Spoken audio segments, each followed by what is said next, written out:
So hey guys, we are back with another video, and in today's video we are going to talk about the latest development by OpenAI, that is OpenAI O1. So they have made pretty big conclusions, and right now I think most of you know it has become like a loop that OpenAI releases a model, and then someone from the competitor company releases another model which is maybe 0.05% better than the model released by OpenAI, at least on paper. And then everybody starts saying, okay, OpenAI has lost the race in the AI field and domain, and then OpenAI comes with something new and demolishes everyone's thought.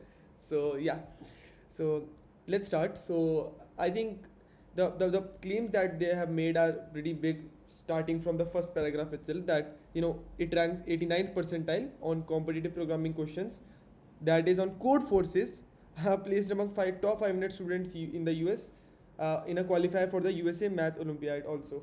So the first claim, that is 89th percentile on code forces, then it is among the top 500 students in the US for USA Math Olympiad. So it's really a big thing to achieve, right? And they're saying it exceeds human PhD level accuracy on a benchmark of physics, biology, and chemistry problems. So I don't know if this code forces thing which they are saying, it's it's it is possible or not, because see, the number of questions is not that point. The number of problems that they have solved can differ, but the quality of the problems is the main point, right?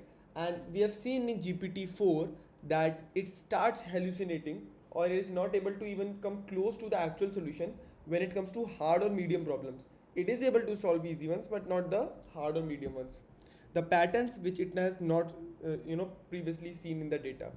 So yeah, now coming to this evaluation and training time compute that they have said. So you can see it's pretty straightforward. We don't need to waste time on this, but we can directly come to the evaluation.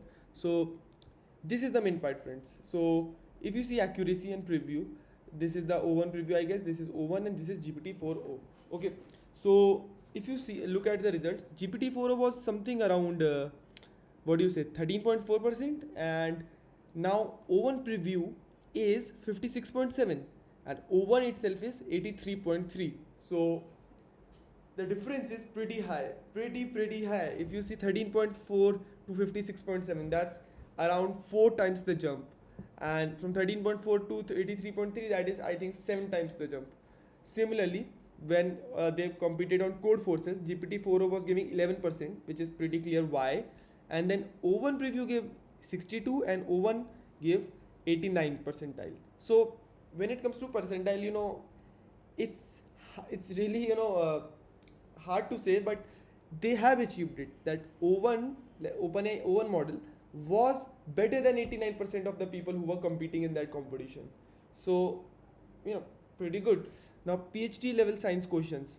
When it comes to human expert, the accuracy was 69.7, and GPT-4 was not close to human expert. It was 56.1. That is almost 13.5% difference.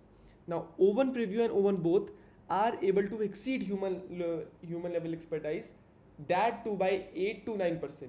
That is a very big number, right? So yeah, now the point that I think all the developers must be waiting is, if they are planning to release some paper telling that how have they achieved it. Obviously they won't, but everyone must be curious, right, that what different have they done this time. Similarly, if you look at the other benchmarks, you will see that percentile raw score and pass at their accuracy. So in most of the things, the O1 improvement is so good. If you see, it's sometimes even getting 40 to 45% improvement. So that's a very big number. Even though in some cases, let's say AP English language exams, it's not performing really well compared to the previous model. Now, what they say, so they have said that they have used chain of thought, so similar to how humans think for a long time before responding to a difficult question. O1 uses a chain of thought when attempting to solve a problem. So their whole point of saying through this blog was also that this reinforcement learning that they have used is not very straightforward, but a bit different using the prompt engineering that they have done. So O1 learns to own its chain of thought and refine the strategies to it uses. So the strategies that they are using, they have not revealed it at last. So it learns to recognize and correct its mistake. It learns to break down tricky steps into simpler ones. So uh, what they have tried is pretty clear, that they have used chain of thoughts. It was clear from the very first statement that they made reinforcement learning has helped them a lot. And when it comes to reinforcement learning, prompting plays a very crucial role. So yeah, because step by step when you are going through, you will know exactly, okay, that you have decoded one problem, what is the next, what is the next, what is the next. So this is, I think they have applied some screenshot. Think step by step, and then similarly think step by step. So use the example above to decode. So I don't know if this works specifically for one type of prompting, but yeah, they have shown the improvements. Similarly, the two models that I think they have uh, at least announced for now. One was Oven, and then this Oven preview. So the safety and everything, it's not an issue for us, but these models are maybe particularly useful if you are tackling complex problem in science, coding, math, and similar fields.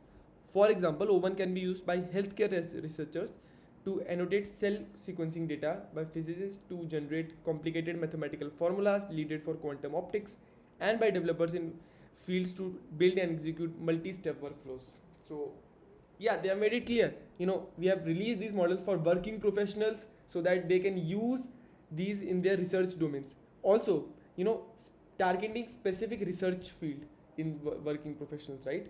Similarly, they have Open Mini, that is advancing cost efficient reasoning. So even I would say Open Preview, Open Mini, if you see, Open Mini is still better than GPT-4o.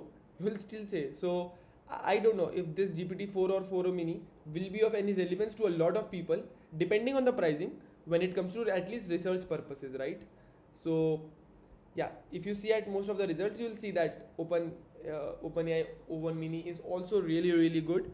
And I don't know, in this case it is almost similar to AI O1 Preview, but yeah, anything which is better than GPT-4o right now will be of great use to people who are at least working in the research field, right? So we'll have to wait and see how the developers, when they get access to all the things and they at least benchmark it on their on their internal research data sets and everything, that how does it perform. So if you see this open preview, right, it is identifying the criteria, identifying patterns, targeting specific letters. It is telling that what it is planning, and then it is going to give you results after thinking a lot about what is going to be the actual answer. So if you see, give me 5 countries with letter A, it is going to give this. But here it is going to think more smartly and then give, and this is going to take a lot of time. So how many billion parameters? We can just assume. We never know. 800, 900, there is no limit now. Because post that Llama 3 401 got released, there is no limit on the parameters, right?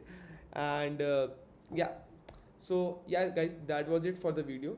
I hope you guys have got a brief overview of what these guys have tried to release, and what they are planning. So for the pricing, they are saying that we are launching OpenAI to tier 5 API users at a cost of which that is 80% cheaper than OpenAI Open Preview. So we need to see the pricing and everything. And once it has been introduced to most of the research people, we'll start getting reviews and feedbacks for the model. So how it is performing, right?